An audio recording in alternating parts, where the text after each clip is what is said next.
Salve família, Rod Brito na área, como é que tá? Tudo bom? Um salve pra minha galera do 7º ano, do Dom Eliseu, é pra você que eu tô gravando esse vídeo. É claro, se tiver outra galerinha do 7º ano de outras escolas que também vão assistir esse vídeo, então um salve pra você também. Seja bem-vindo, seja bem-vinda ao canal do YouTube do Rod Brito. E esse é o vídeo 2 sobre o patch 2 de História.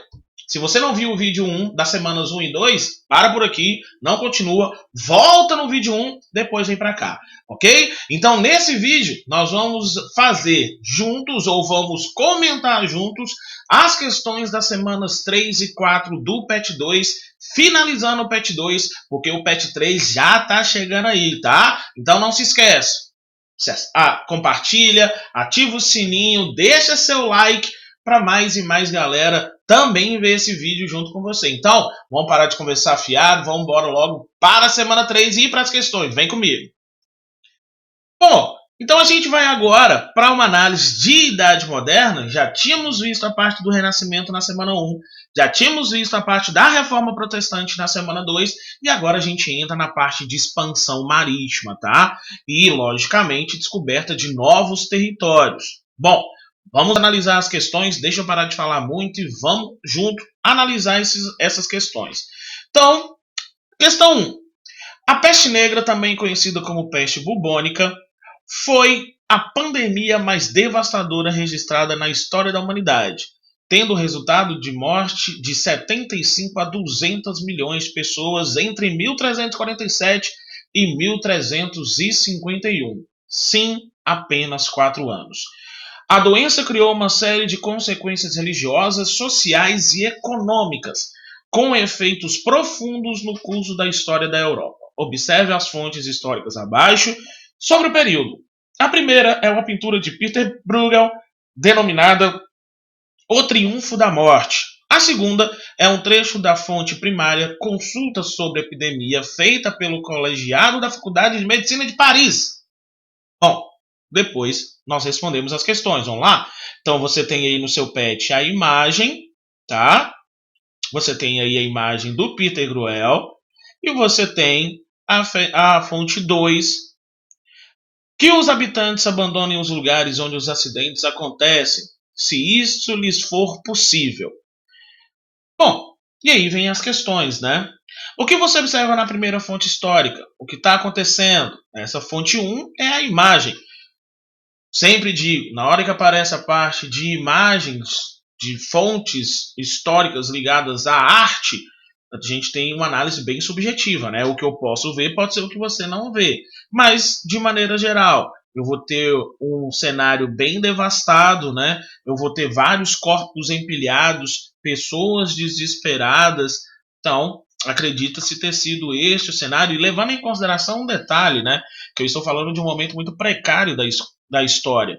As cidades medievais eram muito mal estruturadas, né? Esgoto a céu aberto, não havia água potável, pessoas muito próximas das outras, e não se tinha um conhecimento como nós temos hoje. Hoje nós sabemos qual foi o agente da transmissão, né? O piolho do rato ali pela Yersinia pestis, né? Que acabou disseminando a doença, a peste bubônica ou a peste negra. Só que na época não se tinha esse conhecimento, então achava-se que era castigo divino, e aí a Igreja Católica ainda reforçou isso, e aí as pessoas entraram num desespero ainda maior. Então, nessa primeira pergunta, é você relatar o que você está vendo na imagem, na fonte do Triunfo da Morte de Peter Bruegel. O que a segunda fonte histórica orienta as pessoas façam no meio do contexto da peste negra? Olha lá, que os habitantes abandonem os lugares onde os acidentes acontecem, se isso lhe for possível. Então, que saiam das áreas infectadas e vão para outras áreas. Isso foi uma recomendação perigosa, né? E caótica, né? Dentro do contexto, porque acabaram levando e disseminando a peste para áreas no interior, para áreas onde a peste ainda não havia atingido, lembrando que a peste ela se inicia nas áreas urbanas, né? Acredita-se que os primeiros ratos infectados tenham vindo nas embarcações que traziam as especiarias orientais e que entraram ali pela Península Itálica, né? Pelas cidades comerciantes de Gênova, Veneza, Milão, Esforça. Então, acredita-se que tenha entrado por ali pela parte mais urbanizada da Europa, e aí as pessoas acabaram levando consigo a doença, por isso o número tão grande de mortos, né? Quais as consequências da peste negra para a economia, para a religião e para a sociedade da época? Para a economia foi uma grande devastação, né? Do comércio local que estava se desenvolvendo, da produção agrícola, né? Já que dizimou uma boa parte de servos, uma boa parte dos camponeses, né? A religião começa, inclusive, a ser questionada. A Igreja Católica começa a ser questionada justamente por não conseguir interceder, já que era um castigo divino. Os religiosos católicos começam a ser apontados porque eles não estavam conseguindo acalmar a ira de Deus, né? Que estava aplacando a terra naquele momento. Surgiram muitas seitas flagelantes, né? As pessoas se autoflagelando, se batendo para tentar purgar os seus pecados e acalmar a ira de Deus, como acreditava-se na época. E para a sociedade, eu vou ter uma grande reviravolta, né? Eu vou ter uma dizimação muito grande de camponeses, mas eu também vou ter uma dizimação de nobres naquele momento. Então eu vou ter uma grande parcela da sociedade simplesmente desaparecendo por conta da pandemia. Nós estamos no meio de uma pandemia com mais de 87 mil mortos só no Brasil e nós estamos vendo as consequências deste processo no momento em que a medicina está em grande processo de desenvolvimento, em que a vacina já está inclusive em fases finais de desenvolvimento. Para a sociedade medieval, nós vamos ter justamente um impacto muito grande com a mortalidade de uma parcela considerável dessa sociedade. E eu vou ter uma super exploração desses que sobrevivem, né? Esses camponeses, esses servos que sobrevivem, começam a ser super explorados pelos senhores feudais, super explorados pela nobreza. E isso acaba gerando revoltas. Revoltas populares explodem na Europa naquele momento. Tá? Vou fazer uma análise bem tranquila dessa parte. Na história da humanidade, vamos lá para a próxima? Na história da humanidade, o que não falta são grandes epidemias que se mostraram muito fortes perante sociedades consolidadas. Atualmente, como eu disse, né, estamos vivendo uma nova pandemia em função da Covid-19. Pesquise mais detalhes sobre a peste negra e escreva um parágrafo comparando a epidemia do século XIV à Covid-19, buscando destacar a importância dos avanços da medicina no combate a esses tipos de doença. Tá aí. Você vai pegar, aproveitar o que eu já comentei e vai fazer essa construção, né? Os avanços da medicina, as descobertas com relação à forma de infecção e propagação. Se você quiser colocar, você pode colocar, inclusive, que se descobriu e se entende quais são as medidas que poderiam evitar a propagação da pandemia, mas que justamente nesse momento boa parcela da sociedade não está se comprometendo com isso, né? Continua aglomerando, mesmo que clandestinamente, pouco se importando em utilizar a máscara, né, de algodão, que seria uma forma de evitar a propagação, e, logicamente, medidas de higiene, né, que muitas pessoas simplesmente não estão fazendo, por considerar que tem o direito de ter sua própria individualidade num momento tão crítico como esse. Sim, logicamente podem ter sua individualidade e tomar suas decisões, desde que elas não atinjam tão profundamente a coletividade. Tem que pensar isso também, tá?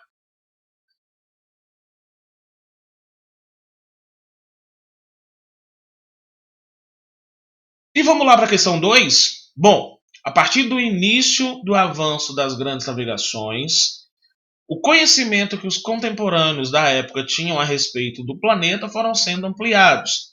A seguir, podemos observar dois mapas. O primeiro datado de 1489, de Henricus Martellus, e o segundo de Abraão Ortélio, publicado em 1570, quase um século de diferença, isso é importante, em Antuérpia. Observe, analise a seguir e responda as questões. Então tá aqui os dois mapas, né? Como vocês estão vendo, eu tenho no mapa 1 do Henricus Martellus um mapa muito rudimentar, né? Um mapa ainda em processo de desenvolvimento. Já no mapa, já no final do século XVI, no mapa do Abraão Ortélio, eu vou ter um mapa mais elaborado, com inclusive a América sendo aqui representado, o continente americano, o que não se encontra no mapa do Henricus Martellus, tá? Então são elementos importantes, resultado também do processo de expansão marítima. Isso é importante. Bom, Então vamos lá. Qual a data de cada mapa? Está no texto, é só buscar. Em que período histórico cada um foi construído? Tanto o mapa do Henrico Martelos quanto o mapa do Abraão Ortélio foram construídos durante o período da Idade Moderna. Né? A Idade Moderna vai de quando a quando? Vai de 1453, com a queda de Constantinopla, até 1789, com a Revolução Francesa. Então, os dois mapas foram construídos dentro do mesmo período histórico, do período da Idade Moderna. Quais as principais diferenças dos dois mapas? Eu acabei de falar, você vai construir a sua resposta. O que deve ter motivado os europeus a se lançarem em rotas marítimas desconhecidas? A necessidade de novas jazidas de minérios, a necessidade de encontrar rotas justamente para o comércio das especiarias orientais, já que eram monopolizadas pelos genoveses e venezianos e pelos turcos. Então, espanhóis, portugueses, por exemplo, se lançaram para buscar rotas alternativas. E, logicamente, aí entra a questão também religiosa, né? A necessidade de conversão de fiéis por parte da Igreja Católica. Não esquece disso.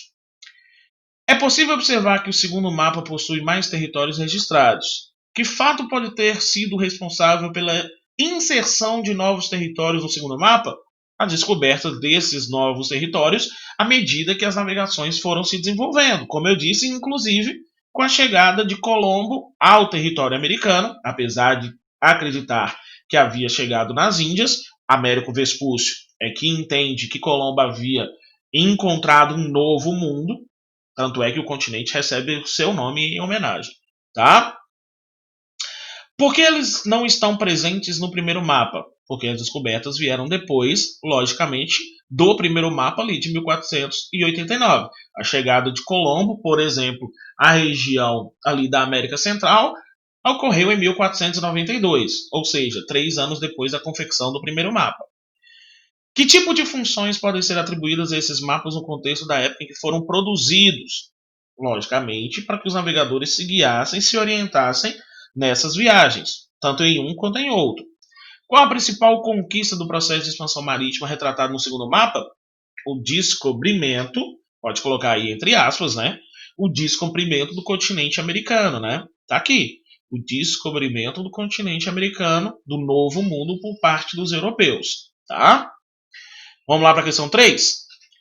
A partir do século XIV, a Europa sofreu uma série de transformações e viu surgir novas teorias em várias áreas que desmistificaram o que a Igreja Católica havia constituído até aquele momento. No que se refere ao desenvolvimento da ciência, o renascimento científico ocorrido a partir do século XV trouxe diversas inovações e representou uma revolução científica pautada pelo uso da razão em detrimento da fé.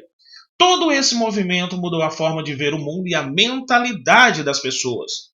No que tange às teorias relacionadas ao centro do universo, as duas imagens abaixo representam, respectivamente, a teoria defendida pelo catolicismo da época e a teoria defendida pela ciência. Analise as imagens, identifique as teorias e escreva o conceito que cada uma caracteriza. Vamos só, antes de eu trazer as imagens, para a gente relembrar. Durante o período renascentista, nós tivemos um grande embate teórico-científico entre as visões da Igreja Católica e as visões de homens como Nicolau Copérnico, Giordano Bruno e Galileu Galilei. A Igreja Católica defendendo que, em termos de universo, que a Terra, o planeta Terra, era o centro do universo e o Sol e os demais planetas giravam ao redor da Terra, numa teoria que fica conhecida como a teoria geocêntrica. Já a Igreja, já os cientistas humanistas, baseando-se em estudos e observações astronômicas, chegaram à conclusão de que não é a Terra o centro do universo, e sim o Sol, e que a Terra, como os demais planetas, giram ao redor do Sol em uma órbita circular, dando origem à teoria heliocêntrica. Geocêntrica, a Terra no centro do universo, defendida pela Igreja Católica. Heliocêntrica, o Sol no centro do universo, defendida pelos estudos astronômicos da época. Por essas divergências, os cientistas acabaram tendo que ou negar sua teoria, ou foram queimados vivos, como o próprio Giordano Bruno, que acaba sendo queimado por defender a teoria heliocêntrica. Um embate muito grande na questão científica do período. E aqui tem, né, as duas teorias. Então, pelo que a gente analisou, qual teoria é essa? Essa é a teoria defendida pela Igreja Católica, a teoria geocêntrica, com a Terra no centro do universo. E a Igreja Católica, os católicos daquele período acreditavam que, se considerassem o Sol e não a Terra como o centro do universo, isso diminuiria a grandeza da obra de Deus. Bom, cada momento, cada período histórico, com sua base de pensamento teórico. É importante a gente não tentar e conseguir não analisar esses eventos históricos com as nossas referências atuais, tá? E aqui fazer uma construção sobre a teoria, o que ela definia e o que ela defendia.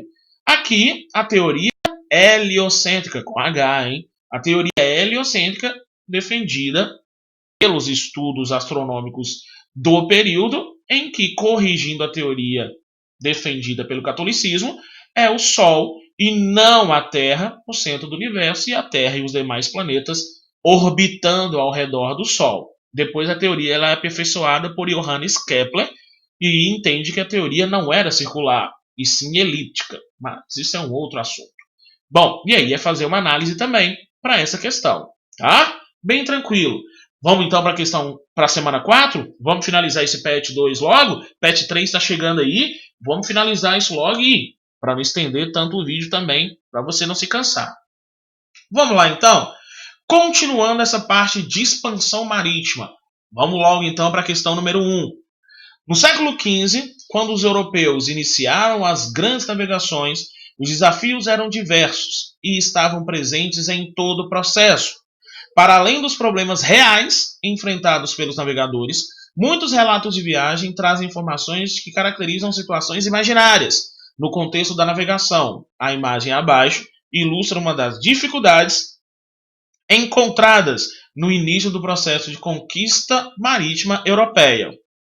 E aqui nós temos que levar em consideração, né? Aqui eu tenho o Oceano Atlântico, inclusive, ele era conhecido como Mar Tenebroso, porque acreditava-se que ele era repleto de monstros marinhos que levavam as embarcações à destruição, era repleto de sereias que com seu canto encantavam os navegadores, levando essas embarcações a também a naufragarem. Ah, professor, Rod, mas na hora que eles foram, viajavam, viram que não existiam esses monstros, que não existiam essas sereias. Por que quando eles voltavam eles não falavam a verdade? Porque eles queriam valorizar o seu feito. E muitos confirmavam, sim, eu enfrentei um monstro, sim, eu enfrentei o Kraken, sim, eu fui encantado por sereias, mas eu consegui me libertar do seu canto e estou aqui de volta.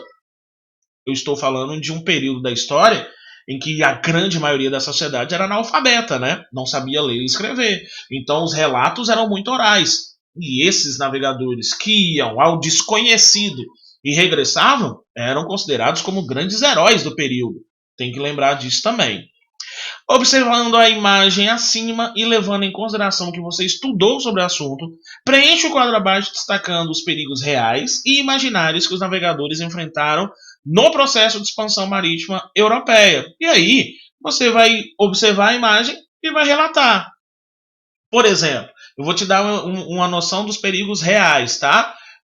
Correntes marítimas desconhecidas, a ação de massas de ar, a ação de corais em que as embarcações poderiam bater e naufragar, o fato de não ter um conhecimento técnico muito avançado, que poderia levar essas embarcações a se perderem em alto mar. Esses são perigos reais, né? A falta de habilidade de navegadores, de marinheiros, esses são perigos reais. Os imaginários, vocês vão observar a imagem e vão simplesmente relatar o que estão vendo aí, ok? Bem tranquilinho esse quadro, tá? Bom, vamos para a questão 2. No período das grandes navegações, havia alguns produtos que não existiam na Europa. E, em função disso, eles eram muito valorizados e procurados pelos europeus. Eram chamadas de especiarias. As especiarias não podiam ser cultivadas na Europa em função do clima do continente. Esses produtos tinham um valor muito alto e eram encontrados em sua maioria no Oriente. Em busca do lucro e das vantagens que essas especiarias ofereciam, muitos países se lançaram ao mar rumo às terras do Oriente. As imagens abaixo ilustram algumas das especiarias buscadas pelos europeus durante as navegações. Com a ajuda da sua família, ou mesmo da internet, ou mesmo de livros, inclusive livro de receita, livro de culinária, identifique as especiarias contidas nas imagens e nomeia-as, descrevendo a sua utilização. E aqui nós vamos ter várias especiarias que vocês vão pesquisar. Eu vou te dar, por exemplo, o primeiro todo mundo sabe, é canela. O segundo todo mundo sabe, é pimenta. E aí? Você vai fazer o quê? Vai relatar que especiaria é essa e vai mostrar como é que ela pode ser utilizada. É simples assim. Dentro da culinária, dentro daquilo que você e sua família estão acostumados a utilizar, tá? Não vou identificar todos para vocês, não. É bem tranquilinho aqui, tá? Só tem um que eu não estou identificando aqui, que é esse quarto aqui. Mas que eu acho que é, mas não vou falar, para não errar. Tá? Pesquisa aí, ok? Bom, agora pesquise na internet ou no livro didático outros tipos de especiarias que os europeus buscavam no Oriente, como açafrão, como pimenta do reino, como orégano. E aí é só fazer uma pesquisa simples e rápida que você acha, tá? A grande maioria das especiarias que eram valorizadas pelos europeus no período das grandes navegações ainda faz parte da nossa alimentação, foi o que nós comentamos. Agora elas são muito mais facilmente encontradas. Converse com sua família e tente identificar quais as especiarias que são utilizadas hoje na sua casa. Lixe-as identificando para que serve. É simples, né? É perguntar aí para a mamãe, para o papai, para o responsável, quais são as especiarias que são utilizadas, né, que eles utilizam nos temperos. Eu, por exemplo, utilizo muito noz moscada aqui na minha casa. Fica aí uma dica, né? Para temperar carnes, por exemplo. Mas são várias as especiarias, né?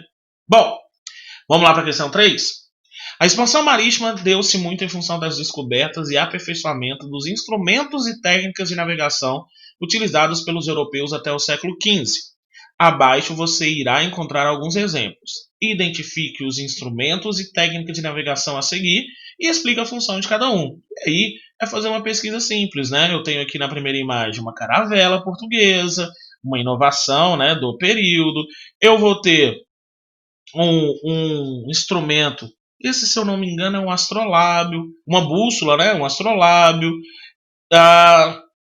um quadrante, né? E aí tem que fazer uma pesquisa. Eu não vou lembrar qual que é esse aqui nesse momento, tá? Mas faz uma pesquisa rápida aí que você consegue, ok? E aí, se tiver algum que você não identificou, me manda a pergunta no grupo do WhatsApp do História do Rodebeat do 7º ano. Você do 7º B que está assistindo esse vídeo da Escola Estadual Dom Eliseu, manda a pergunta lá no grupo do WhatsApp que eu te respondo, tá?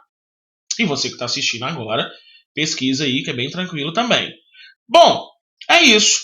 Com isso, nós finalizamos as 4 semanas do PET 2 de História, tá? Então, vídeo 1, semanas 1 e 2, vídeo 2, semanas 3 e 4, para finalizar esse PET 2. Acertou tudo? Tava com dúvida alguma? Esclareceu a dúvida? Fez aí? Fechou. Tamo junto, tá? Então, vamos aguardar. Termina o seu PET 2. Não esquece de me enviar por e-mail, né, a galerinha das minhas turmas que tem que me enviar o PET. Lembrando que eu recebo pelo meu e-mail. E um salve para geral, um abraço. Você que chegou até aqui, não esquece de se inscrever, de deixar seu like, de ativar o sininho e compartilhar para quem você quiser. No mais, vamos esperar o PET 3 que ele tá chegando aí, tá? História é com Rod Brito e é sem massagem, pai. Fui!